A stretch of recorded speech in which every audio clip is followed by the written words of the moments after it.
بزم یاران سخن کے صدر اور ہمارے دیرینہ دوست جناب باسط جلیلی صاحب. دوستو، اس کے بعد جس شخصیت کو میں دعوت دینے جا رہا ہوں وہ یہاں کے ابلاغ میں ان کا بڑا نام ہے. 2 دہائیوں سے غالباً اس سے بھی زیادہ یہاں کے عوام کی خدمت کر رہے ہیں اور وہ ینگ بھی ہیں اور ترنگ میں پڑھتے ہیں.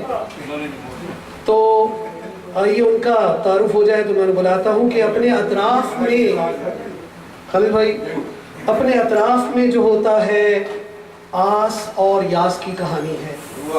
اپنے اطراف میں جو ہوتا ہے آس اور یاس کی کہانی ہے.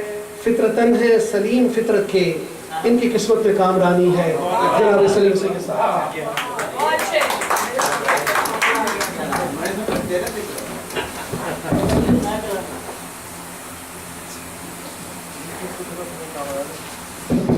بہت شکریہ مفتی صاحب.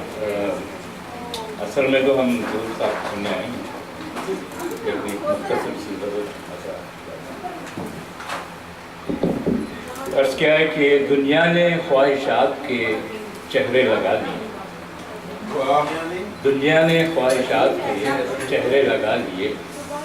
ہم پھر رہے ہیں آج بھی اپنی انانی.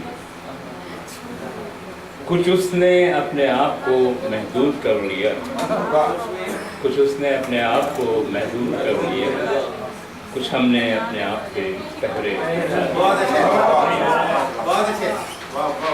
کچھ اس نے اپنے آپ کو محدود کر لیا، کچھ ہم نے اپنے آپ پہ پہرے بٹھا لیے. اور گمنامیوں کے بعد جو شہرت ہوئی نصیب، ہر ایک نے میری ذات سے رشتے بنا لیے. اور آج کل بہت ہوتا ہے مرنے کے بعد فن کی پذیرائی یوں ہوئی، فن کی پذیرائی یوں ہوئی، یاروں نے اس کے نام سے ڈھیروں کما لیے.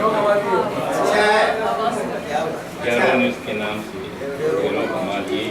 اور مکہ ہے کہ طالب نہ مل سکا کوئی اخلاص کا سلیم، گھما کیے ہیں شہر میں جن سے وفا دی.